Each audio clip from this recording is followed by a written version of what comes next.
After being awarded the World Athletics 2021 Inspiration Award, I wanted to catch up with one half of everybody's favourite high jumping duo, Olympic champion Mutaz Barshim.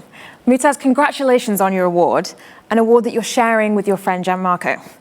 Just like you shared the Olympic gold medal in Tokyo earlier this summer, I think the moment that saw you both celebrating such an amazing achievement will remain in the history of the Olympic Games. And in fact, it's been one of the most popular moments of the Games this year, and it's inspired billions around the world. But what has it meant to you and Gianmarco? Yeah. First of all, thank you very much.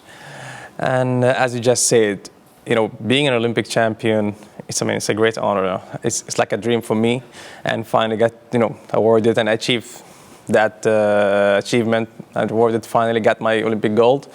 But the extra thing that happened, me and my friend Gianmarco sharing that gold medal, I think just leave a special spark in everyone's heart, as you just mentioned.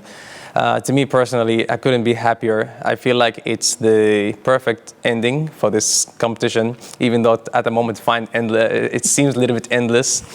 Me and Gianmarco are really good friends, on track, off track, but one of the main reasons that I really cherish this moment is me and Gianmarco had a very serious injury, leading back to the Olympics.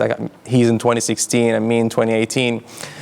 Coming back from that serious injury, it was at some point feel just impossible. Mm-hmm. Even the doctor told me later on, and his doctor told him the same, that it was a very, very small chance that we could actually come back. Wow. But jumping again. Come back to walk or train is a different stage. Be able to jump, that's a whole nother level. But then be able to jump with better than anyone else in the world. Exactly. Mm-hmm. At the top with the best high jumpers in the world and beat everyone else. I would hate for me to go home with silver because I know what I have to sacrifice, and I know he did the same. So for me, that was the ultimate finish. I think that's part of what made it so special. So many people I've heard say the words, if I could think of any two people I'd want to share a medal, it would be these two. And I understand that we, as a global athletics community, have watched the two of you go through these injury struggles and come out victorious together. Yeah. Have you stayed in contact over the years through your injuries and helped each other through the injuries? Oh, definitely. I say we were good friends since a long time, 10 years plus. So definitely when he had his injury first, before me, of course I felt bad for him as a friend, as some people that really sharing the same passion and the love for the sport that we do. I kept in contact and just to keep him supported, mentally or whatever, because we, at any stages, we all feel some down, and I know that we athletes have a big egos and we don't want to show that other side, but everyone sometimes need the support, and we support each other definitely, and we keep in contact, and he did the same when I had my injury. Yeah. So we all watched the competition, we all saw the very special moment, but in your words, do you think you could walk us through the competition up to the point that you decided to share the medal? First, I have to say, there was the strongest high jump final ever. So it was never in history such a high competition, like 3 people 37, 2 people 35, and a couple of people 33 and so. So the competition was really intense. I feel like because of what happened and the pandemic and the postponement of the games, we didn't really know what's going to happen until the last moment. So when we actually get into the track, everyone is just trying to produce the best and live the moment and really enjoy doing it, because you never know what's going to happen next. So as I mentioned, competition was really strong. Everyone was heating up, and the mental status for each athlete, I would say, was on high alert. Everyone was so focused, and we don't want to bother each other. Mm-hmm. We got the mutual respect, but everyone is in their own zone. So everyone's trying to win. Exactly. We have the love for the sport that we share and the love for each other as an athlete, but still, everyone is, everyone's a competitor. Greedy. Yeah. I'm selfish. He's selfish. Sure. We need to win. Everyone wants a gold. So it was so intense in a good way. I didn't even realize that when we jumped to 37, that everyone is done except me and Tambera now competing silver and gold. I didn't realize because I was so focused. And then I look back, and then the referee, the judge, came up to me and he said, "Oh, well, this is status now. So you and Gianmarco have cleared every height from the beginning to 37 at the first attempt," and that's crazy. Actually, the effort is unbelievable. Yeah. If it hadn't happened, then I'd say no way. Yeah.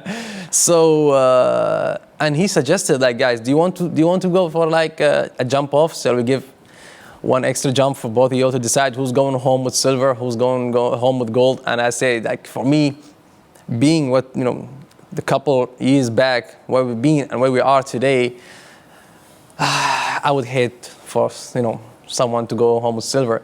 So I looked at the judge, I looked at Tamberi, and I just asked him, like, can we have 2 gold? And he's like looking at his she's like, yes. He didn't get to finish that. He didn't even get the part to explain. We were celebrating. Yeah, as you can see, the reaction was crazy. You know, he jumped on me, and yeah, we started celebrating already. It's like literally like a dream come true.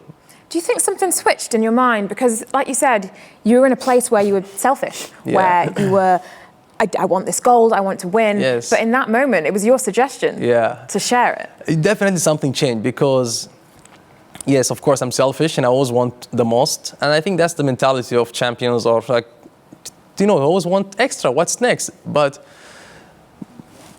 excuse me, I would say when I got injured, and I was laying in the hospital bed out of the surgery, you start thinking like, am I ever gonna be able to do what I love again? Like something changed in me, and you start appreciating things more and thinking differently, approach the thing differently. Your mindset's completely different.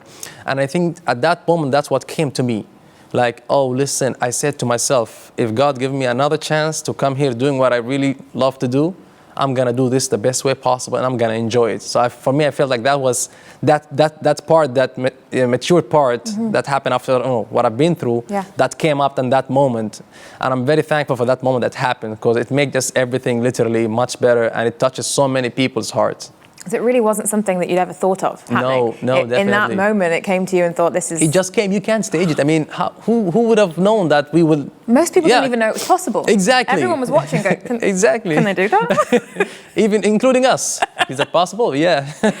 Well, by the time you'd started celebrating, we were thinking, well, it better be possible. Yeah, exactly. You can't take that off now. You can't take it away now.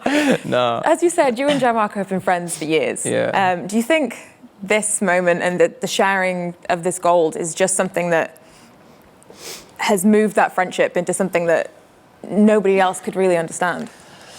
I would say it definitely. You know, we've been good friends for many years, but I think because of that moment, our relationship grew even stronger.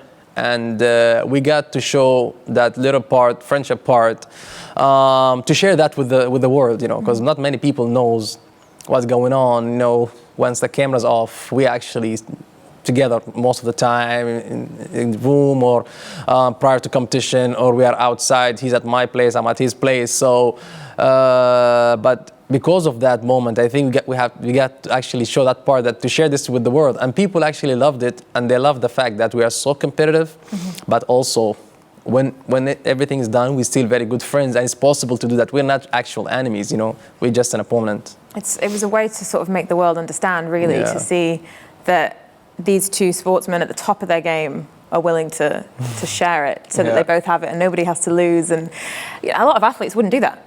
Oh, I know. think a lot of athletes, would take a silver over sharing a gold. But I think that's what made us all love the moment so much. And speaking of the moment itself, what do you cherish more, the victory or that special moment? I think both. As I said, it's been always a dream of mine to win Olympic gold. Sure. But because of the moment of sharing, it make that dream even better. You know, as I said, the moment become like bigger. The message become more clearer. It touched many people's heart in the right way. So I think, to me, be honest, both. You can't separate it. No. Your Olympic gold was the first Olympic gold for Qatar in athletics in history, and only the second gold medal for Qatar ever in the Olympics. How was that received at home, and how important was that for you? Yes. Oh, the celebration was really everywhere.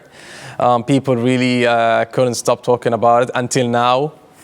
A lot of celebrations. I've been eating cakes for like 2 weeks straight. I had to fly out actually, so I can focus for a moment. But it's that moment, and people are really happy. You know, people. I feel like you show that things are possible. You have a lot of people that actually supporting you, people following you, want you to do good, and you feel like you delivered that message to them. So they just want to show the gratitude. And as you say, it's like the first in athletics and only the second in our history. So it was huge. It was massive. It must have been even bigger with people knowing that, yes, it's the first ever gold medal in athletics, but also the way it happened. Definitely. People, everybody would have been watching you anyway. Yeah. But I can't go anywhere without someone stop me and tell me exactly at the time it happened, where he was, how did he feel, what's his reaction. Somebody say cry, somebody say I broke the TV, somebody say, so literally everywhere I go, some people stop me just to tell me how it was and where they were at the moment. That's so special, knowing how much of an impact you've had on so many people. Yeah. And that's what you're getting at home, but it's worldwide. Yeah, I'm glad. I'm really glad that actually we could inspire so many people. I'm really glad. But Mutaz, the big question is, what are your expectations now that you've won everything? You've won everything. Yeah. What's left to do? What do you want? To be honest, I always have that mindset that I want to do the most before I retire. So if you come to my house, you're never gonna see any piece of it. I have no medal, no trophies, nothing out to people to see. I hid everything because I don't want to feel like I'm in that satisfaction moment. I feel like, oh, I've done a lot, so I can relax a bit. For me, it's always been what's next. Of course, once I've achieved something that, okay, we take the time, we celebrate, we enjoy, but then, okay, what's next? And like this, I think I will always keep on giving. I will always keep on focusing on the next targets. So at the moment, what's next for me? I'm still here. I'm not retired yet, so there's always gonna be something. We know next season is big. We have the World Indoors, we have the World Outdoors. I mean, they have the circuit. We have our own competition schedule with the national teams. But I just want to say, I just want to do the most possible before I retire. Once I retire, I will take everything out and look what I've done. But at the moment, it's going to be always what's next for me. Mutaz, I think it's that attitude that makes you a champion. Congratulations again on your award and your incredible season. Thank you. That wraps up this interview. Thank you so much for chatting to us. Mutaz Essa Barshim.